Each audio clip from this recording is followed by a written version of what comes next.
보라, 내가 예루살렘을 즐거운 성으로 창조하며 그 백성을 기쁨으로 삼고 내가 예루살렘을 즐거워하며 나의 백성을 기뻐하리니 나의 성산에서는 해함도 없겠고 상함도 없으리라. 여호와께서 말씀하시니라. 아멘. 다 같이 자리에 일어나셔서 주님 가르쳐 주신 기도로 예배를 시작하겠습니다. 하늘에 계신 우리 아버지여, 이름이 거룩히 여김을 받으시오며 나라가 임하시오며 뜻이 하늘에서 이루어진 것 같이 땅에서도 이루어지이다. 오늘 우리에게 일용할 양식을 주시옵고 우리가 우리에게 죄 지은 자를 사하여 준 것 같이 우리 죄를 사하여 주시옵고 우리를 시험에 들게 하지 마시옵고 다만 악에서 구하시옵소서. 나라와 권세와 영광이 아버지께 영원히 있사옵나이다. 아멘.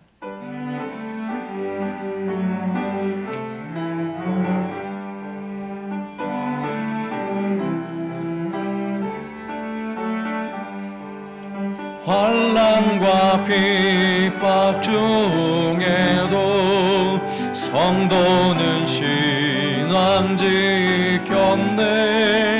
이 신앙 생각할 때에 기쁨이 충만하도다. 성도의 신앙 따라서 죽도록 충성하겠네. 옥중에 매인 성도나 양심은 자유 얻었네. 우리도 고난 받으면 죽어도 영광 되도다. 성도의 신앙 따라서 죽도록 충성하겠네. 성도의 신앙 본받아 원수도 사랑하겠네. 인자한 언어의 행실로 이 신앙 전하리라. 성도의 신앙 따라서 죽도록 충성하겠네.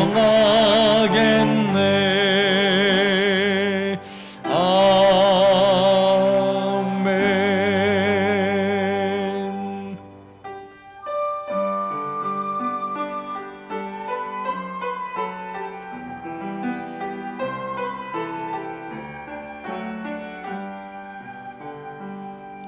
내가 주인 삼은 모든 건 내려놓고 내 주 되신 주 앞에 나가 내가 사랑했던 모든 건 내려놓고 주님만 사랑해. 내가 주인 삼은 모든 건 내려놓고 내 주 되신 주 앞에 나가 내가 사랑했던 모든 건 내려놓고 주님만 사랑해. 주 사랑 거친 풍랑에도 깊은 바다처럼 나를 잠잠케 해. 주 사랑 내 영혼의 반석 그 사랑 위에서 우리 내가 주인 삼은 모든 건 내려놓고 내 주 되신 주 앞에 나가 내가 사랑했던 모든 건 내려놓고 주님만 사랑해. 내가 주인 삼은 모든 건 내려놓고 내 주 되신 주 앞에 나가 내가 사랑했던 모든 건 내려놓고 주님만 사랑해. 주 사랑 거친 풍랑에도 깊은 바다처럼 나를 잠잠케 해. 주 사랑 내 영혼의 반석 그 사랑 위에 서리.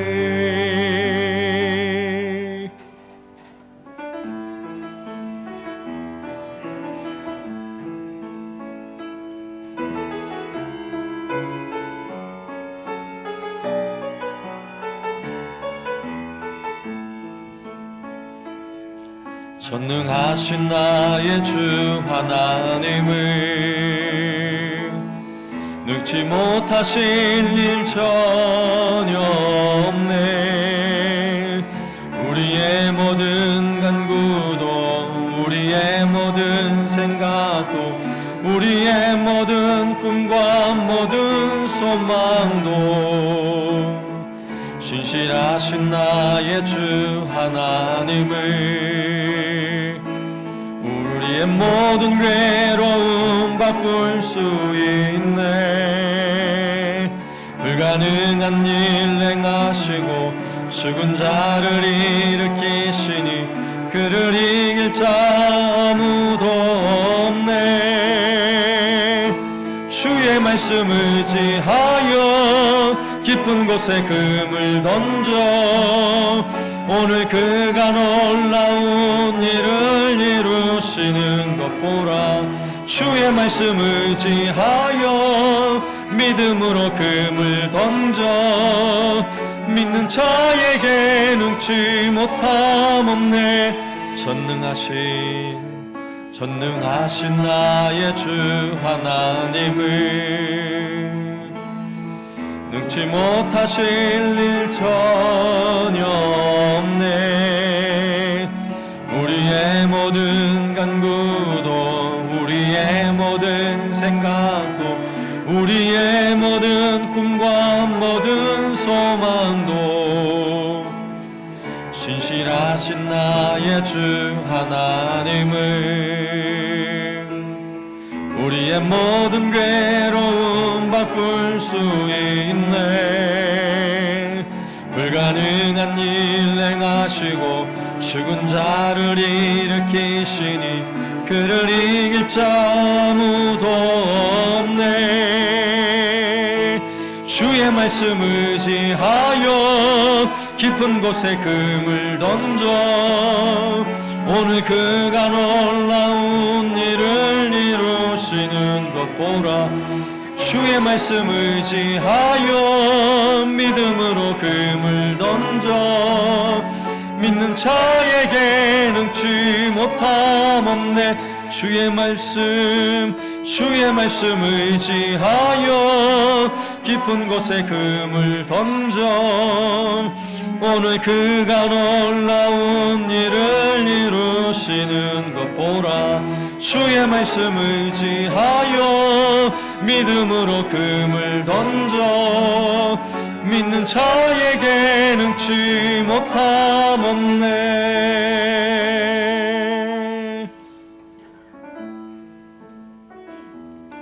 이 시간 함께 기도할 때에 오늘 예배 가운데 임재하신 우리 하나님은 전능하신 하나님이세요. 능치 못한 일이 없으신 하나님, 죽은 자를 일으키신 하나님, 그 하나님이 오늘 이 자리에 임재하셔서 예배하는 우리의 찬양과 우리의 예배, 우리의 기도를 받으시는 거예요.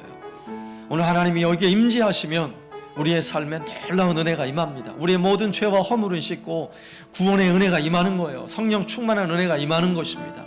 오늘 예배를 통하여 그 하나님의 놀라우신 그 임재를 경험케 하여 주옵소서. 우리 모두의 찬양과 경배를 받으시고 하나님의 그 크신 하나님의 음성, 하나님의 놀라운 은혜를 받아 누리는 이 시간 되게 하옵소서. 함께 기도하겠습니다. 하나님 아버지 감사합니다. 우리 하나님은 전능하신 하나님, 능치 못하실 일이 없으신 우리 하나님, 우리 하나님만을 찬양하며 예배하며 경배하며 하나님 이 시간 영광 가운데 우리에게 임재하여 주옵소서. 우리에게 찾아와 주셔서 우리의 삶을 다스리시고 우리를 통치하시고 우리를 구원의 길로 생명의 길로 인도하여 주옵소서. 세상에 대하여 우리가 절망하지만 오늘 하나님에 대하여 사랑하는 소망을 가집니다. 우리의 모든 죄와 허물을 씻어주시고 우리 인생의 수많은 고난과 고통과 아픔을 씻으시는 주의 권능의 손에 함께하여 주셔서 우리를 고난 가운데 건지시고 질병 가운데 건지시고 죄악 가운데 건지셔서 주의 큰 구원의 은혜를 경험하는 시간 되게 하여 주시옵소서. 살아계신 하나님을 경험하는 시간 되게 하여 주시옵소서. 주의 놀라운 은혜와 사랑을 경험하는 시간 되게 하여 주옵소서. 주의 생명에서 우리 심령의 놀라운 회복을 경험하여 주시옵소서.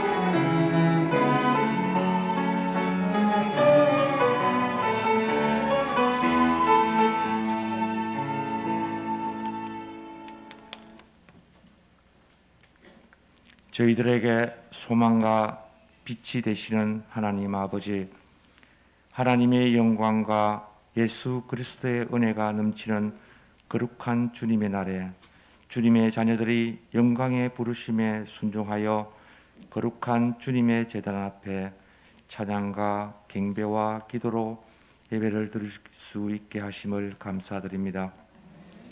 이 예배 가운데 불같은 성령으로 충만하여 우리 하나님 영광만 나타나게 하여 주시기를 간절히 원합니다. 이 시간 저희들의 마음속에 더러운 죄악들을 모두 내려놓고 깨끗한 심령으로 하나님 아버지를 만나서 깊은 사랑과 소통이 이루어져 사랑의 공동체로 말미암아 은혜가 넘치는 예배가 되게 하여 주시옵소서. 하나님 아버지, 저희들은 말씀만 붙잡고 순종하며 하나님의 모습으로 닮아 살겠다고 주님 앞에 고백하며 겸손하게 예배드릴 수 있도록 축복하여 주옵소서. 언제나 성령 충만하여 하나님께서 주신 말씀의 은사와 기도의 은사와 재능과 지혜와 각 은사를 풍성하게 부어주셔서 이 나라와 이 민족과 세계 열방을 위해서 모세와 같은 지도자로 크게 쓰임받게 하여 주시기를 간절히 소원합니다. 무엇이든지 구하는 것마다 들어주시고 응답해 주시는 하나님 아버지, 주님의 말씀을 사모하며 전능하신 주님 전에 나와서 머리 숙이며 간구하오니 저희들에게 어떠한 고난이나 고통이 닥쳐와도 낙심하거나 절망하지 아니하고 오히려 주님을 더 의지하게 하시고 고난의 축복을 기회로 믿음과 용기를 갖게 하여 주시옵소서. 우리와 언제나 함께 하시는 주님, 세우신 우리 교회 위에 항상 성령 충만하셔서 초대 교회에 있었던 그 역사들이 우리 한사람교회 위에 일어나 하나님의 말씀의 권세와 성령의 은사가 충만함으로 이 땅 위에서 빛과 소금의 역할을 충분히 잘 감당할 수 있도록 축복하여 주시기를 간절히 원합니다. 하나님 아버지, 오곡백과를 거두어 드리는 이 가을의 계절에 추수할 영혼들이 많이 있사오니 우리 교회와 우리 성도들이 전도하는데 최선을 다하여 11월 21일 이웃 초청 전도주의를 계획하고 있습니다.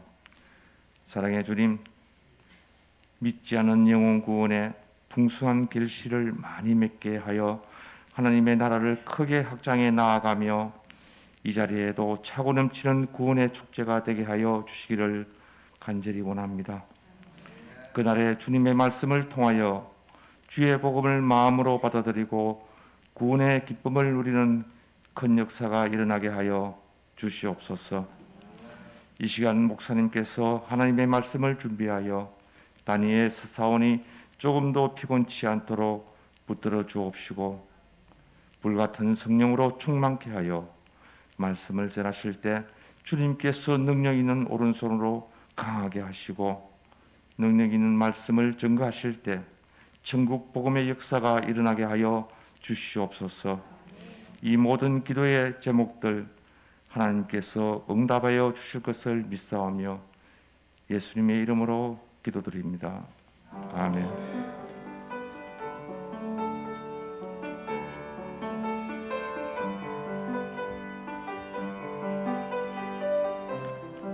찬양하며 예물 드리겠습니다. 좋으신 하나님, 좋으신 하나님, 참 좋으신 나의 하나님.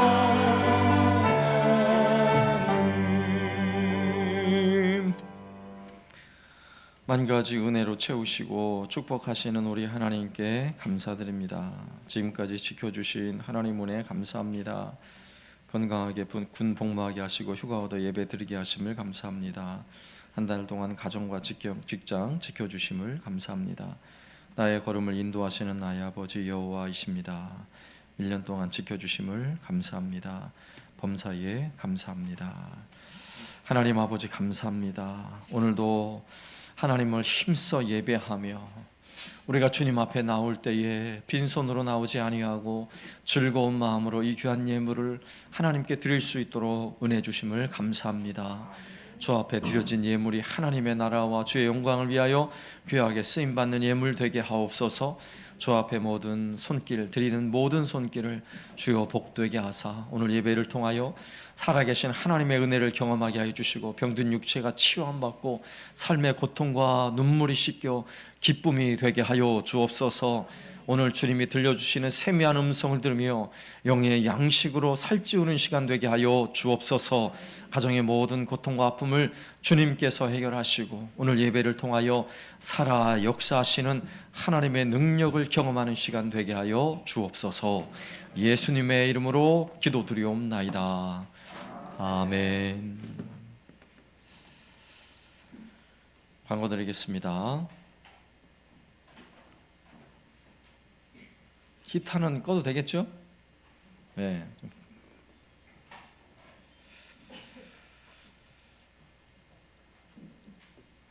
자, 이제 코로나가 일상이 되어가고 있는 그런 시대에 우리가 살아가고 있는데 더욱 힘써서 예배하는 일에 더욱 힘쓰시고 또 교회에서는 여러분 안전을 위해서 방역과 여러 가지 지침을 잘 지켜서 예배를 드리고 있습니다. 예배 드리는 것보다 안전한 일이 없습니다. 여러분 명심하세요. 예배 드리는 일이 가장 안전한 일이에요. 예배 드리려 오실 때에 기쁜 마음으로 정말 즐겁고 감사하는 마음으로 또 참여하시고 또 이런 때일수록 더욱 힘써서 하나님을 예배하시기를 바라고요. 또 11월 찬양 예고된 대로 미리미리 또 잘 준비해 주시면 감사하겠고 또 예배 마친 후에는 계속해서 주일학교 모임이 2차로 진행이 되어집니다. 또 함께 모여서 은혜 나누시고 돌아가시면 좋겠고요. 또 매주 수요일마다 성경 암송 100구절을 암송하기 위해 도전하는데 성경 구절을 암송하는 것도 중요하지만 더 중요한 것은 그 시간에 주제에 맞게 성경을 배우고 말씀을 듣는다는 거예요. 그러니까 예수님이 누구신가 그러면 예수님이 누군가에 대한 중요한 주제들을 배우는 시간이 되니까 여러분 수요일날 꼭 참여하셔서 그 내용들을 하나씩 마음에 새기면 굉장히 큰 도움이 됩니다. 그래서 수요 예배에 여러분 잊지 말고 함께 참여하시고 또 기도에도 함께 참여하시고요. 우리가 그동안에 성부, 성자, 성령 하나님, 하나님은 누구신가, 예수님은 누구신가, 성령님은 누구신가, 삼위일체 하나님에 대해서 6주간에 걸쳐서 말씀을 배웠는데 너무 중요한 내용이라서 한 번 더 반복을 하고 있어요. 또 참여하셔서 삼위일체 하나님 어떤 하나님이신가를 잘 배울 수 있는 시간이 되었으면 좋겠습니다. 학습 세례식 이번 달 마지막 주일입니다. 31일 주일에 있는데요. 이번 주간에 줌을 통해서 학습 교육, 입교 교육을 진행하고요. 그리고 학습 세례 문답식 해당되시는 분들은 오늘 신청서를 좀 미리 내셔야 되고 또 교육 받으신 분들은 이번 토요일입니다. 30일 토요일 날 오후 4시에 3층 카페에서 문답식을 하고 그리고 주일날 학습 세례식을 진행하게 됩니다. 그래서 해당되시는 분들은 이번 토요일 날 카페에 모여 주시면 되겠습니다. 그리고 계속해서 온라인 셀 모임이 진행되는 가운데 있습니다. 또 오전반, 저녁반 이렇게 진행이 되는데, 또 다른 모임이나 또 그 모임에 함께 참여하기를 희망하시는 분들은 우리 오전반은 한효희 집사님에게, 저녁반은 백윤미 집사님에게 개별적으로 연락을 주시면 되겠습니다. 그리고 청소년부와 아동부에서도 지난 주간부터 셀 모임을 진행하고 있습니다. 그리고 추수감사절을 준비하기 위해서 우리 11월 첫 주일인데 7일 주일 각 주일학교별로 한 팀씩 감사와 기쁨을 표현할 수 있는 찬양을 좀 준비를 해주시면 감사하겠습니다. 그래서 기쁨의 그런 감사의 절기가 될 수 있도록 준비를 부탁드리고요. 그리고 11월 21일 주일은 가족사랑 전도 주일입니다. 여러분 믿지 않는 가족들 중에 초청할 대상을 좀 정해서 여러분 주일학교별로 미리 기도하면서 내가 이 가정에 어느 누구를 초청하겠습니다, 이런 마음으로 함께 기도하면서 초청하면 또 은혜가 있습니다. 그렇게 좀 초청하시고, 또 그동안 또 코로나로 인해서 예배당에 잘 참여를 못 하시는 분들도 많이 계시는데 11월에는 다시 돌아와서 현장에서 하나님을 즐거이 예배할 수 있도록 여러분 주변에 함께 하지 못하는 분들을 초청하여서 또 함께 예배할 수 있도록 그렇게 수고해 주시면 감사하겠습니다. 그래서 각 주일학교별로 청장년 주일학교는 적어도 한 주일학교에서 2가정씩 작정을 하시고, 그리고 전도하고 함께 기도하며 힘써 주시기를 부탁드립니다. 네, 이상입니다. 오늘 하나님께 드린 특별 찬양은 우리 김경욱 집사님 찬양 드리겠습니다.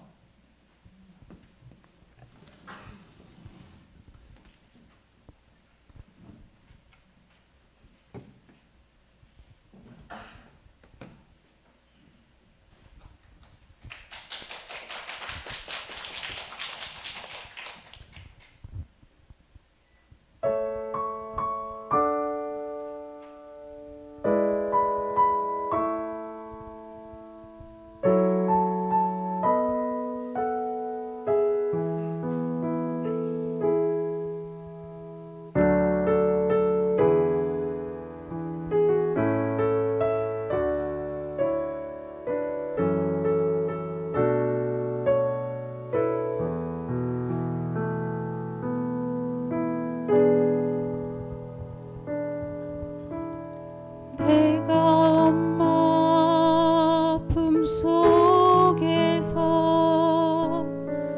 고통 중에 태어났지만 나를 구원하신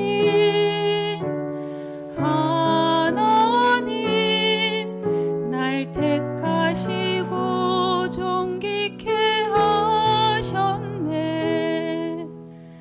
내 평생의 여호와를 섬기며 그 말씀만 따라 살아가리. 주의 집에 나 항상 거하리니.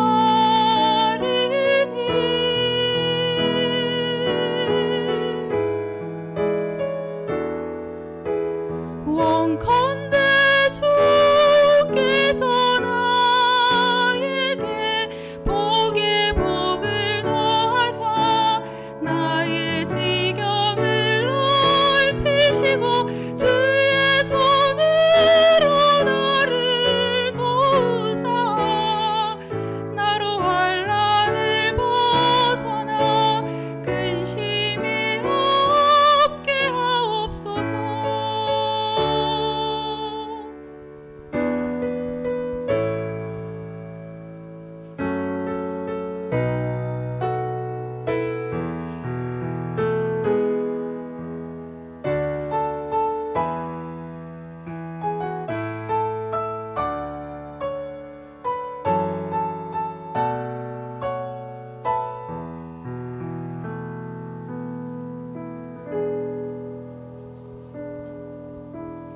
내 평생의 여호와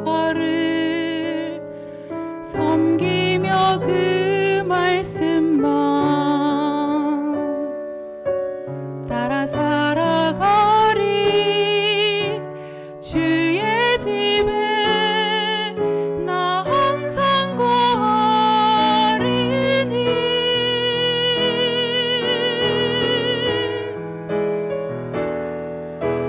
원컨대 주께서 나에게 복에 복을 더하사 나의 지경을 넓히시고 주의 손으로 나를 도우사 나로 환난을 벗어나 근심이 없게 하옵소서.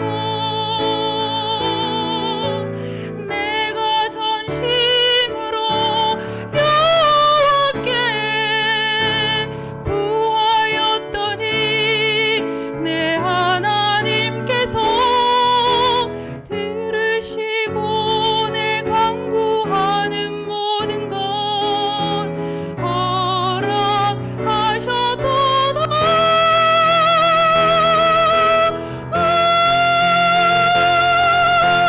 원컨대 주께서 나에게 복에 복을 더하사 나의 지경을 넓히시고 주의 손으로 나를 도우사 나로 환난을 벗어나 근심이 없게 하옵소서.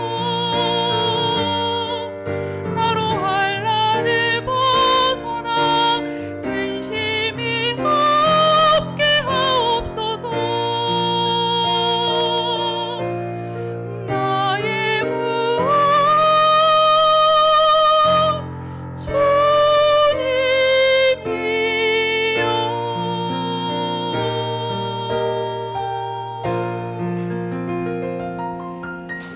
아멘. 감사합니다. 하나님 말씀은 하박국 3장 1절과 2절 말씀입니다. 구약성경 1304쪽입니다. 하박국 3장 1절, 2절 말씀을 제가 봉독하겠습니다. 시기 온옷에 맞춘 선지자 하박국의 기도라. 여호와여, 내가 주께 대한 소문을 듣고 놀랐나이다. 여호와여, 주는 주의 일을 이 수년 내에 부응하게 하옵소서. 이 수년 내에 나타내시옵소서. 진노 중에라도 국류를 잊지 마옵소서. 아멘. 하박국 선지자는 하박국 1장이 시작될 때 하나님을 향한 따져 묻는 듯한 두 가지 질문이 있었어요. 그 첫 번째 질문은 하나님, 도대체 어느 때까지입니까? 하는 거예요. 도대체 어느 때까지입니까? 하나님, 이대로 보고만 계실 겁니까? 하는 질문이죠. 그래, 하박국 1장 2절에 보면 여호와여, 내가 부르짖어도 주께서 듣지 아니하시니 어느 때까지리이까? 내가 강포로 말미암아 외쳐도 주께서 구원하지 아니하시나이다. 여러분, 하박국이 하나님을 향해 어느 때까지입니까? 라는 이 질문은 상황은 다를 수 있지만 우리 인생에도 이렇게 항변하듯이 하나님께 기도할 때가 아마 누군가는 있었을 거예요. 어떤 때는 그런 적이 있었을 거예요. 하나님, 내가 언제까지 이렇게 힘들어야 합니까? 내가 언제까지 이 고통 속에 내가 견디며 살아야 합니까? 하나님은 구원의 하나님 아니십니까? 하나님 살아계신 하나님 아닙니까? 답답한 마음으로 하나님께 항변했던 하박국의 질문이죠. 그런 하박국에 대하여 하나님은 분명하게 대답하셨어요. 2장에 보면 내 정하신 때에 내가 그 일을 반드시 이루겠다는 거예요. 하박국 2장 3절에 보면 이 묵시는 정한 때가 있나니 그 종말이 속히 이르겠고 결코 거짓되지 아니하리라. 비록 더딜지라도 기다리라. 지체되지 않고 반드시 응하리라. 하박국에게 하나님 말씀하시는 거예요. 걱정하지 말라고.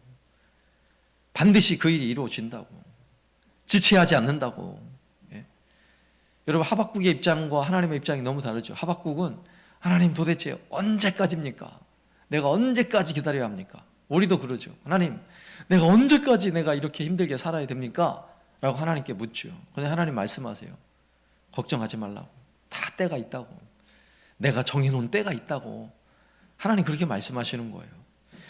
그리고 두 번째 질문이 있습니다. 하박국이 하나님께 또 하나 따져 묻듯 질문하는 두 번째 질문은 어찌 바벨론처럼 그렇게 사악한 사람들을 통해 하나님의 백성을 심판하시느냐 하는 거예요. 하박국 1장 13절입니다. 주께서는 눈이 정결하심으로 악을 참아 보지 못하시며 패역을 참아 보지 못하시거늘 어찌하여 거짓된 자들을 방관하시며 악인이 자기보다 의로운 사람을 삼키는데도 잠잠하시나이까. 하박국이 살던 시대는 신흥 바벨론 제국이 강성한 시대였어요. 아수르를 완전히 멸망을 시켰고 이제 바벨론이 남유다와 예루살렘에 엄청난 위협이 되는 시대였어요.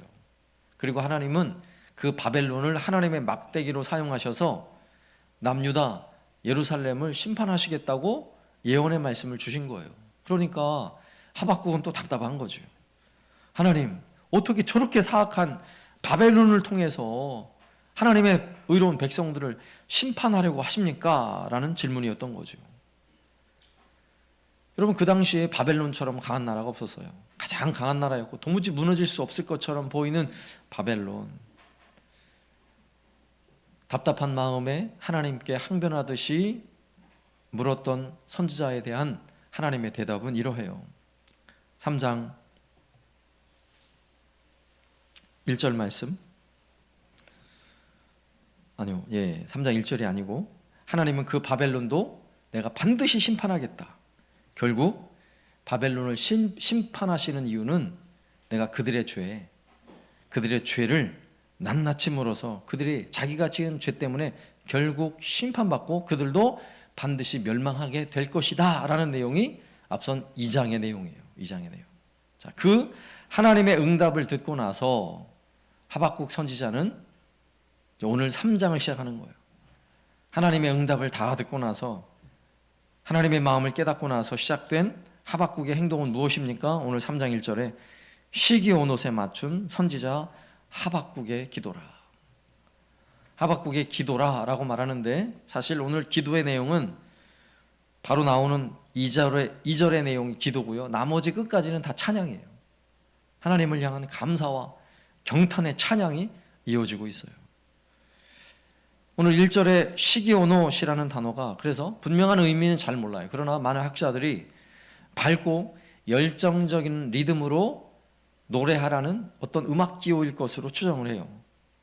그래서 뒤에 3장에 나오는 내용들을 읽어보면 앞에 있는 상황하고는 완전히 반전이 일어났어요. 정말 기쁘고 즐겁고 행복한 마음으로 하박국의 찬양이 이어지고 있는 것입니다. 그 중에 우리에게 너무나 잘 알려진 우리가 찬양도 자주 불렀던 그런 내용이 있죠. 무화과 나무 잎이 마르고, 여러분 잘 아시죠? 그 내용이 하박국 3장 17절에 나와 있는 거예요. 비록 무화과 나무가 무성하지 못하며 포도나무에 열매가 없으며 감람나무에 소출이 없으며 밭에 먹을 것이 없으며 우리의 양이 없으며 외양간에 소가 없을지라도 나는 여호와로 말미암아 즐거워하며 나의 구원의 하나님으로 말미암아 기뻐하리로다. 하박국 선지자는 처음에 탄식으로 시작했죠. 탄식하며 기도했어요. 막 따져 묻듯이 기도했어요. 그러나 3장에 와서는요, 하나님의 마음을 깨닫고 기쁨에 그리고 감격의 찬양을 하나님께 올려드리고 있는 것이에요. 여러분, 어떻게 절망과 탄식의 삶이 여러분 한순간에 기쁨과 찬양의 삶으로 바뀔 수 있을까요? 여러분 놀랍지 않습니까? 우리가 믿는 신앙, 우리가 가지는 이 믿음 안에서는 이 놀라운 은혜가 있어요. 여러분, 하박국의 상황이 변한 게 있어요? 그가 탄식하며 기도하다가 그가 기쁨의 찬양을 부를 만큼 그의 삶에 무화과 열매를 많이 거두고 포도나무 열매가 많아지고 소와 양떼가 많아졌어요? 전혀 그렇지 않아요. 상황은 바뀐 게 하나도 없어요. 그런데 무엇이 바뀌었습니까? 하박국이 바뀌어 있잖아요. 더 이상 탄식할 필요가 없는 거예요. 이제는 기쁨과 감사의 찬송을 하나님 앞에 올려드리고 있는 거예요. 놀랍지 않습니까? 이것이 하나님이 우리에게 주시는 놀라운 은혜예요. 자, 이런 놀라운 은혜가 오늘 2절에 하박국이 기도한 그 기도의 내용 속에 담겨져 있어요. 어떻게 이것이 가능한가? 자, 2절의 내용을 좀 살펴보면 첫 번째, 하나님께서 행하셨던 일을 기억하는 거예요. 하나님께서 어떤 일을 기억하셨는가, 행하셨는가, 이것을 기억해내는 거예요. 3장 2절 말씀에 여호와여 내가 주께 대한 소문을 듣고 놀랐나이다. 주께 대한 소문을 듣고 놀랐대요. 주께 대한 소문은 무엇입니까? 하나님께서 행하셨던 일이에요. 여기서 소문이라는 단어는 명성이라는 단어로 표현해도 괜찮아요. 하나님의 명성이에요. 그분이 얼마나 놀라우신 하나님인지를 하박국이 깨달은 거예요. 여러분, 하나님이 어떤 분이신지를 제대로 알면 절망할 수 없어요. 아무리 바벨론이 강력해도, 바벨론이 온 세상을 제패하고 있는 것처럼 그런 세상에 살고 있어도 하나님을 제대로 알면 절망하지 않아요. 그런데 뭐가 문제인 줄 아세요? 바벨론이 눈앞을 딱 가로막는 거예요. 너무나 강력한 제국이고 바벨론의 군대가 너무너무 두려우니까 두려움밖에 보이지 않는 것입니다. 여러분, 우리의 눈을 가리는 것은 어렵지 않아요. 여러분의 눈을 앞을 가리는 것은요, 이 조그만 이 찬송가 하나로도 눈을 다 가릴 수 있어요. 그죠? 가까이 되기만 하면 아무것도 보이지 않습니다. 내게 주어진 삶의 문제가 크면 클수록, 바벨론 제국이 두렵게 느껴지면 느껴질수록 내 삶의 문제는 너무나 큰 거예요. 너무너무 두려운 거예요. 내게 다가오는 그 두려움의 문제를 극복할 수 없을 것처럼 보이는 거예요. 왜냐하면 내 눈을 가리고 있거든요.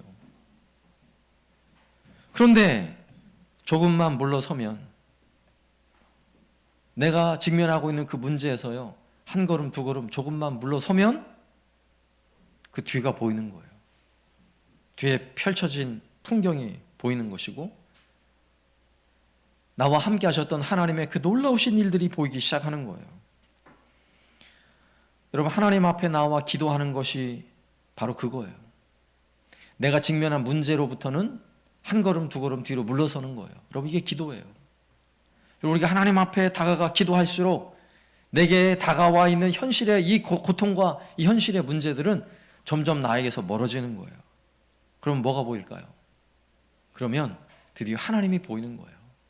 하나님이 나에게 베풀어 주신, 절망거리는 요거밖에 안 되고요, 하나님이 나에게 베풀어 주신 이 놀라운 은혜들이 우리의 눈앞에 풍경으로 펼쳐지는 것입니다. 조금만 물러서 보세요. 오늘 하박국 선지자도 기도하면서 내게 직면해 있는 문제로부터 점점 멀어지고 하나님께 다가가는 거예요. 오늘 14절, 하박국 2장 14절, 이는 물이 바다를 덮음같이 여호와 영광을 인정하는 것이 세상에 가득함이니이다. 여러분, 하박국이 깨달은 거예요. 현실에 직면한 문제 바벨론만 생각하고 있을 때는 가슴이 터져요. 속이 터져요. 이를 어쩌나, 저 바벨론 어쩌나 답답한 뿐이에요. 그러나 하나님께 기도하기 시작하며 내 현실의 문제로부터 뒤로 한 걸음 두 걸음 물러서고 하나님 앞에 다가가 보니까요, 뭐가 보여요? 물이 바다를 덮고 있는 놀라운 광경이 보이는 거예요. 물이 바다를 덮고 있다면, 여러분, 온 세상을 하나님의 영광이 물이 바다를 덮은 것 같이 온 세상을 하나님의 영광이 덮고 있다면 바벨론 아무것도 아니죠. 아무것도 아니에요. 그들이 강력한 제국을 이루고 그들이 강인한 군대를 가지고 있고 세상을 호령하고 수많은 나라들을 점령하는 그런 현실의 문제에 직면하고 있다 할지라도요, 여러분, 바벨론은 바벨론일 뿐인 거예요. 바벨론은 오직 자기의 군대를 의지하고 바벨론이라는 강인한 성을 의지하는 거예요. 그리고 그들은 마치 그들의 권력이 영원할 것처럼, 그들의 군대가 영원히 모든 나라를 지배할 것처럼 생각을 하고 사는 거예요. 그러면서 하나님을 비웃고 조롱하죠. 지난 주일에 말씀드렸던 것처럼 아수르가 그러했던 것처럼, 여러분, 아수르가 망할 줄 누가 알았겠냐고요. 그 한참 잘 나가던 시절에 아수르가 망할 거라고는 아무도 생각하지 않았어요. 그런데 바벨론도 똑같은 거예요. 하나님을 조롱하며 이제는 우리의 군대가 예루살렘을 점령하고 그리고 예루살렘의 하나님의 성전을 다 허물어 버리면 고대 사회 전쟁은 신들의 전쟁으로 생각했어요. 우리의 신이 이겼다라고 생각하는 거예요. 오늘날에도 마찬가지예요. 힘과 권력을 가진 사람들은 하나같이 자기 힘을 의지해요. 하나님을 비웃어요. 하나님을 인정하지 않아요. 하나님은 온 세상을 물이 바다를 덮음같이 세상을 덮고 있는데, 하나님의 영광이 온 세상을 덮고 있는데 인정하지 않아요. 왜 그럴까요? 내가 강하다고 생각하는 거예요.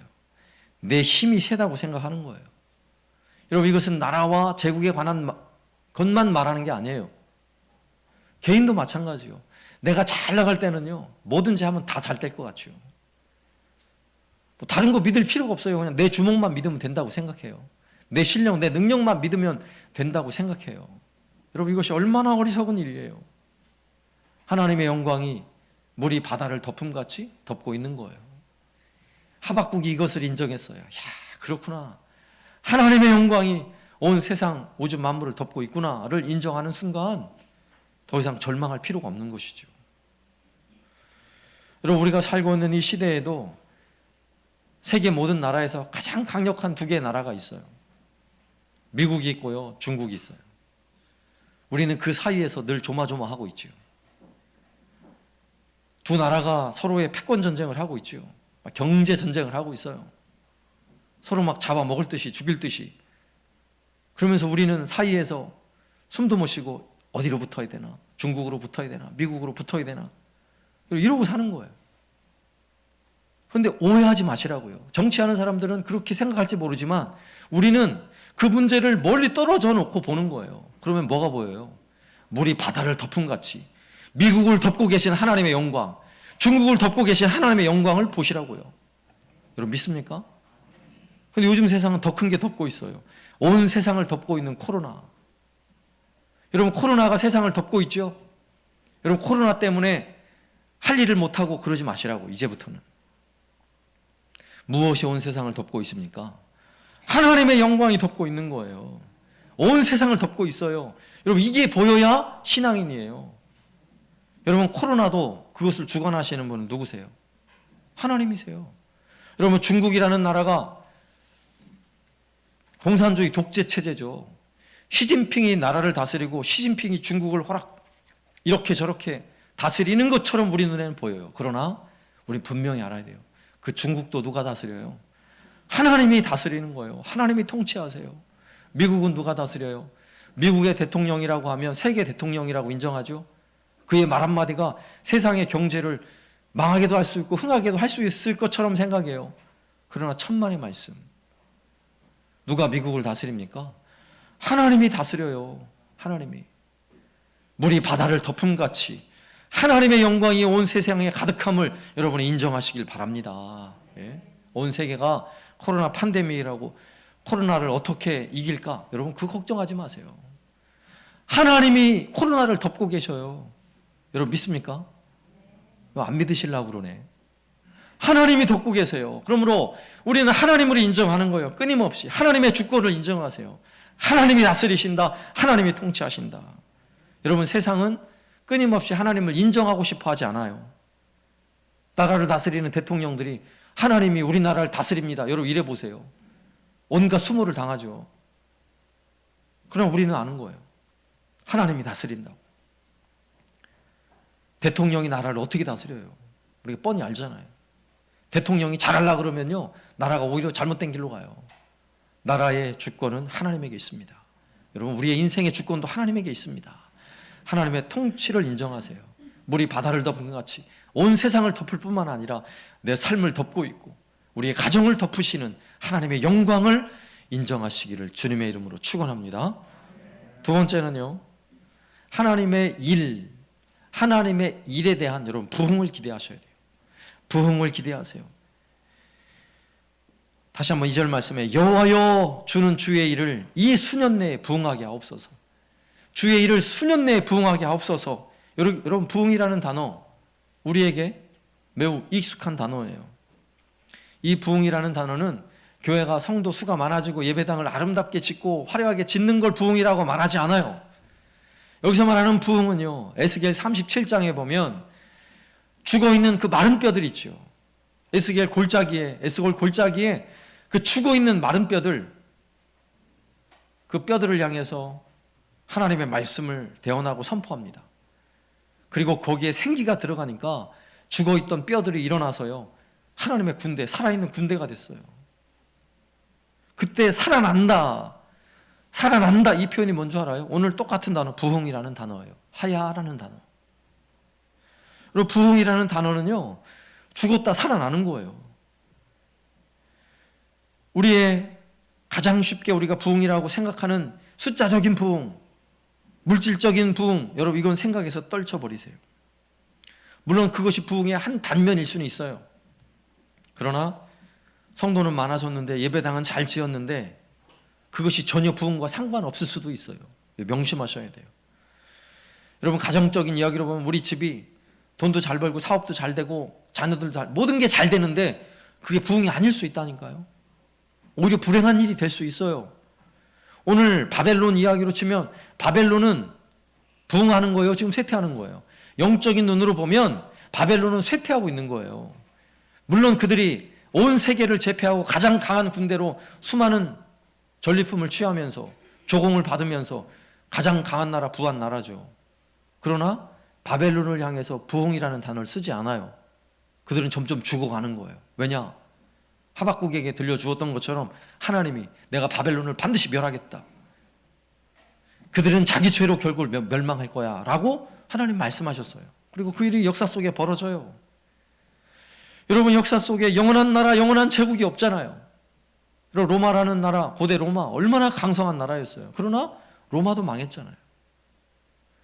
오늘날도 마찬가지예요. 영원한 강한 나라가 없어요. 그러므로 부흥이라는 단어는 물질이나 우리의 눈으로 보는 강력함을 가지고 부흥이라고 말하지 않는다고요. 여러분 진짜 부흥이 뭔지 아세요? 죽어진 뼈들이 살아나는 거.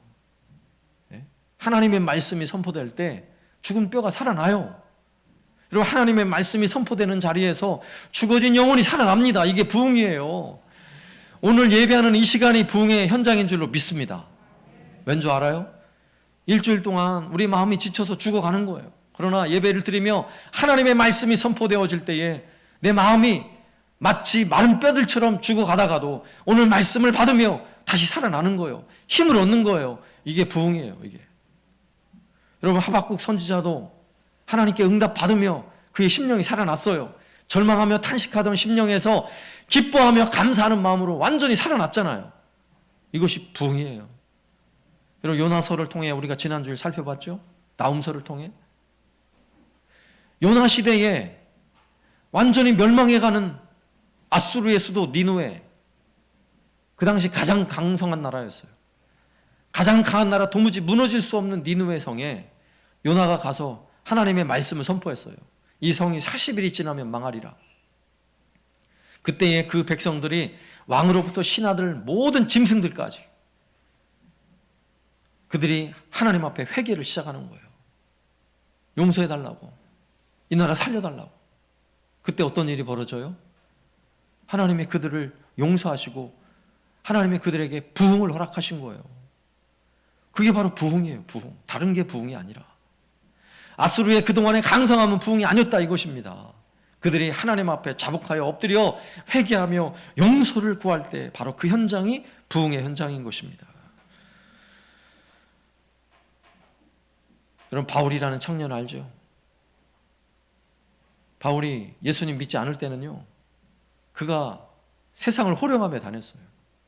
여기저기 예수 믿는 사람들을 잡아 죽이기 위해서 얼마나 열심을 다하고 열정을 다했는지 몰라요.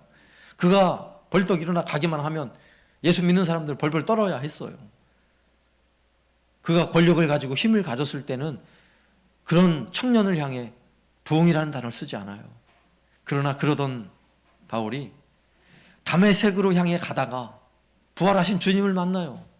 그리고 땅바닥에 엎드립니다. 주여 누구십니까? 주여 누구십니까? 네가 핍박하는 예수라. 주여 내가 무엇을 하리까? 그렇게 하나님, 예수 부활하신 주님 앞에 엎드려서 내가 얼마나 부족한 존재였는가를 깨닫고 엎드리는 그 순간, 거기가 부흥의 시작이에요. 여러분 믿으십니까? 청년이 살아나는 거예요. 죽었던 청년이 살아나는 거예요. 이것을 우리는 부흥이라고 말하는 것입니다. 여러분 이런 부흥을 기대하세요. 이런 부흥을. 마가 다락방에 모여있던 120명의 제자들, 그들이 열심히 기도하며 그들이 기대했던 것이 뭔지 아세요? 바로 이 부흥이에요. 그들에게 성령을 부어주셔서 모든 두려움을 이기고 생명의 길을 걸어가셨던 우리 예수님, 그 예수님의 부활을 증언하는 증인이 되는 삶을 살게 되는 거예요. 이게 부흥이에요. 이게 부흥. 오늘 말씀에도 이 수년 내에 부흥하게 하옵소서. 이 수년 내라는 이 단어는요, 하박국의 마음으로는 하나님, 내가 살아가는 이 시대에 이 부흥을 내가 경험하게 해달라는 거예요. 내가 경험하게 해달라고. 여러분 얼마나 그 부흥을 사모하면 하박국 자신이 살아가는 이 시대에 하나님 그 부흥을 경험하게 해달라고 간절히 기도하게 하는지 그 마음을 한번 들여다보세요. 이것이 오늘 우리의 마음이어야 합니다. 내가 살아가는 이 시대에 부흥케 하옵소서. 여러분 우리의 기대와 우리의 기도 제목이 될 수 있기를 바랍니다. 여러분 우리 교회를 향해서 하나님 내가 살아가는 이 시대에 하나님 부흥을 경험하게 하옵소서. 기도하셔야 돼요. 여러분 코로나가 덮이면 되겠어요? 안 되죠. 뭐가 덮여야 돼요? 예수 그리스도의 영광이 덮여야죠. 그 부흥의 물결이 덮여야죠. 하나님 우리 교회를 회복시켜 주시고 대한민국의 교회를 회복시켜 달라고 기도해야죠. 여러분 부흥을 기대하세요. 이 나라에 하나님 놀라운 부흥을 주셨어요. 그동안에도. 그러나 지금은 안타깝게도 교회가 쇠퇴하는 시대에 우리가 살아가고 있어요. 여러분 이대로 가만히 있을 거예요? 여러분 교회가 쇠퇴하고 있다는 이야기는 우리의 자녀들이 믿음이 쇠약해지고 있다는 이야기예요. 우리의 젊은 세대가 믿음이 나약해지고 있다는 이야기예요. 여러분 이대로 보고만 있을 거예요? 여러분 무엇을 기대하셔야 돼요? 부흥을 기대하세요. 우리 청년들이 다시 일어날 것을 기대하시고 우리의 자녀들이 다시 그들의 심령의 부흥이 일어나 하나님 앞에 굴복되어서 내가 주님을 위해 무엇을 하오리까? 바울의 고백처럼 그렇게 일어나는 시대가 될 수 있도록 여러분 기대하시며 기도하시기를 주님의 이름으로 축원합니다. 그리고 세 번째는요, 하나님의 긍휼을 기대하셔야 돼요. 오늘 말씀에 2절 말씀의 끝부분에 보면 뭐라고 나와 있죠? 진노 중에라도 긍휼을 잊지 마옵소서. 진노 중에라도 긍휼을 잊지 마옵소서. 여러분 왜 갑자기 부흥 이야기를 하다가 진노가 나오는 줄 아세요? 부흥에 우리는 단면만 주로 생각해요. 부흥의 긍정적인 면은요, 앞서 얘기했던 것처럼 부흥이라는 단어가 살아나고 회복되고 이런 게 있지만 살아나고 회복되지 않는 반대편에서는 어떤 일이 일어날까요? 망하는 거예요. 하나님의 진노로 끝장나는 거예요.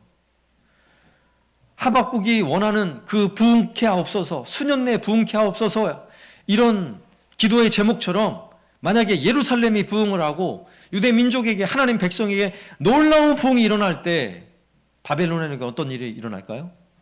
바벨론은 망하는 거예요. 하나님의 진노의 칼날로 바벨론을 완전히 끝장내는 거예요. 이게 부흥의 두 가지 전혀 다른 의미예요. 한쪽 면에서는요, 생명이 살아나고 회복이 일어나지만 그에 해당하지 않는 반대쪽은요, 끝장나는 거예요. 멸망하는 거예요. 그래서 하나님의 부흥을 이야기할 때는 그 부흥을 기대하는 편에서는 행복하고 즐거운 일이지만 반대편에서는 두려운 일인 거예요. 그래서 오늘 말씀에 진노 중에 긍휼을 잊지 마옵소서. 하박국은요, 부흥의 의미를 정확히 이해하고 있는 사람이에요. 여러분 우리가 바벨론의 멸망, 우리의 대적으로서의 바벨론은요, 그의 멸망을 우리는 기뻐할 수 있죠. 그의 멸망을 보면서 우리가 살아나니까. 그러나 오늘 말씀에서 하나님의 무서운 진노는 바벨론만을 향하고 있지 않다고 여러분 아셔야 돼요.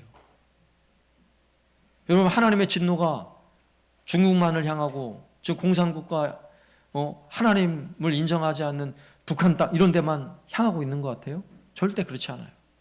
하나님의 무서운 진노는요, 하나님을 대적하는 모든 사람들, 하나님을 믿지 않는 모든 사람들을 향해 하나님의 진노는 칼날이 날카롭게 서 있는 거예요.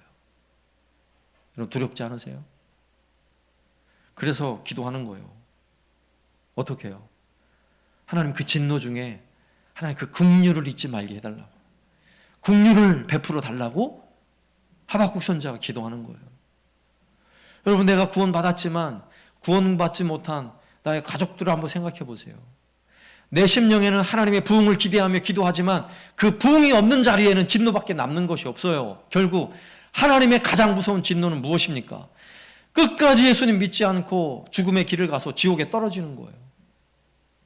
여러분 바벨론이 멸망한 것보다 더 두려운 진노가 바로 이거예요. 지옥에 떨어지는 멸망.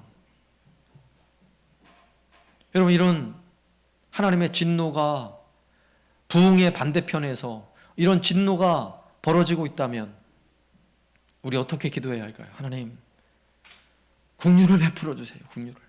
여러분 이렇게 기도해야 하지 않을까요? 사실 우리는 이미 그 긍휼을 얻은 사람들이에요. 우리도 죽어 마땅한 사람들이에요. 우리도 죄 때문에 지옥 구덩이에 들어갈 사람들이에요. 그런데 하나님을 향해서 우리가 내가 예수를 믿는다라고 하나님 앞에 나올 때는요, 그 긍휼을 구하는 거예요. 하나님 나를 살려주세요. 나를 불쌍히 여겨주세요. 나에게 긍휼을 베풀어 주세요 하며 하나님 앞에 엎드리는 거예요. 그런데 하나님은 그렇게 은혜를 구하고 불쌍히 여겨달라고 나오면 하나님이 발로 차세요? 걷어차요? 너는 긍휼이 필요 없어 이러신 분이에요? 하나님 절대로 그러지 않으세요. 앞서 말씀드렸듯이 원수 나라였던 아수르의 니누의 사람들도 하나님 나를 불쌍히 여겨달라고 기도하니까 그들을 용서하시고 긍휼을 베푸시는 하나님이세요. 하나님의 긍휼은 무한하세요. 나를 불쌍히 여겨달라고 구하는 모든 사람들에게 하나님은 은혜 베푸시는 하나님이세요. 여러분 다윗이, 하나님을 잘 섬기던 다윗이 엄청난 죄를 졌잖아요. 자신의 충성스러운 신하를 전쟁터에 보내서 죽게 만들었어요. 살인죄죠. 그리고 그의 아내를 취해버렸어요. 간음죄죠. 그리고 자신이 무슨 죄를 지었는지도 감각 없이 거의 1년 동안을 그냥 살았어요. 하나님 나단 선지자를 보내서 그를 책망하셨죠. 그때 다윗이 뭐라고 기도해요? 내게 은혜를 베푸소서, 주의 많은 긍휼을 따라 내 죄악을 지워주소서, 긍휼을 베풀어 달라고 기도해요. 그런 다윗을 하나님이 걷어차셨어요? 하나님은 그런 다윗을 다시 거두셨어요. 긍휼을 베푸셨다고요. 예수님이 지나갈 때 나면서부터 눈이 멀었던 2명의 맹인이 있어요. 그 사람들은 모든 사람들로부터 손가락질 당하던, 고대 사회는 태어나면서 앞을 보지 못하며 태어난 사람은 도대체 네가 무슨 죄를 져서, 네 조상이 무슨 죄를 짓고 네 부모가 무슨 죄를 졌길래, 이러면서 손가락질 당하는 사람이에요. 거지처럼 사는 인생이에요. 그런 2명의 소경이요, 예수님 지나갈 때 예수님을 쫓아가면서 뭐라고 외치는 줄 아세요? 마태복음 9장 27절, 예수께서 거기서 떠나가실새 2 맹인이 따라오며 소리질러 이르되 다윗의 자손이여 우리를 불쌍히 여기소서, 우리를 불쌍히 여기소서. 예수님은 그들을 외면하지 않으셨어요. 못 본 채 하지 않으셨다고요. 예수님은 그들을 불쌍히 여기시고 그들의 눈을 뜨게 해주셨어요. 여러분 하나님 앞에 나를 불쌍히 여겨달라고, 긍휼을 베풀어 달라고 은혜를 구하며 하나님 앞에 나오는 모든 사람들에게 하나님은 긍휼을 베푸시는 분이세요. 그래서 하나님 앞에 오늘도 우리가 예배하며 나올 때 우리가 그런 마음 가지고 나오는 거예요. 나를 불쌍히 여겨달라고. 여러분의 삶에 고통이 많고 눈물이 많고 힘든 일이 많고 어려운 일이 많아서 하나님 은혜를 구하고 있다면, 나를 불쌍히 여겨달라고 은혜를 구하고 있다면요, 그가 가장 복된 사람이에요. 왠지 아세요? 하나님의 은혜는 그렇게 긍휼이 필요한 사람에게, 그 긍휼을 기대하는 사람에게 한없는 은혜를 부어주세요. 여러분 믿으십니까? 반대로요, 나는 그런 거 필요 없어, 바벨론 제국처럼 하나님을 비웃고 조롱하고 하나님 없어도 될 것처럼 살아가는 사람에게는 하나님의 은혜가 점점 메말라 가는 거예요. 결국 하나님의 은혜가 끊어져 버리면 어떻게 돼요? 망하는 거예요. 멸망이에요. 멸망. 그러므로 우리는 하나님의 긍휼을 기대하며 기도해야 돼요. 긍휼을 베풀어 달라고, 나에게 먼저 하나님 은혜 베풀어 달라고.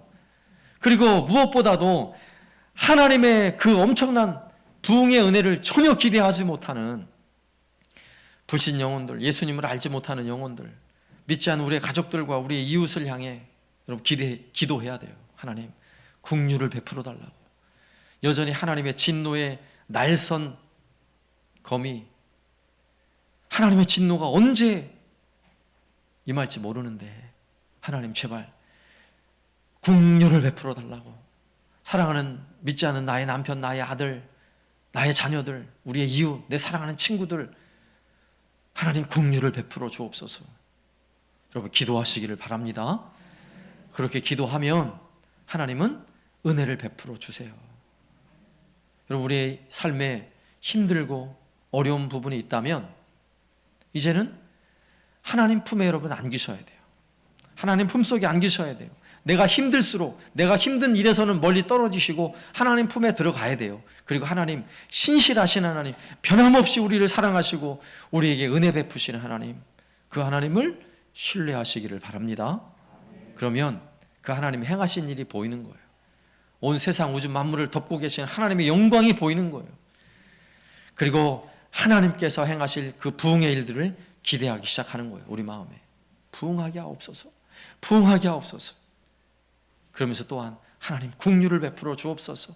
나에게 긍휼을 베푸신 하나님, 나의 사랑하는 가족들에게도 긍휼을 베푸소서라고 기도할 때 우리의 삶이 더 이상 절망이 아니고 눈물이 아닌 삶으로 바뀌어질 줄로 믿습니다.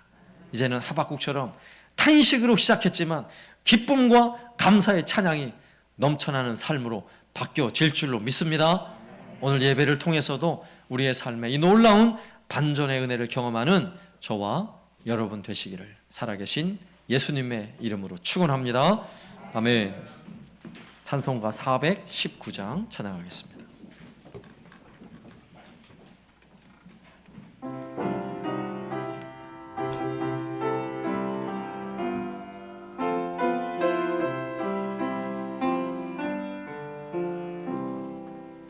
주 날개민 내가 편안히 쉬네.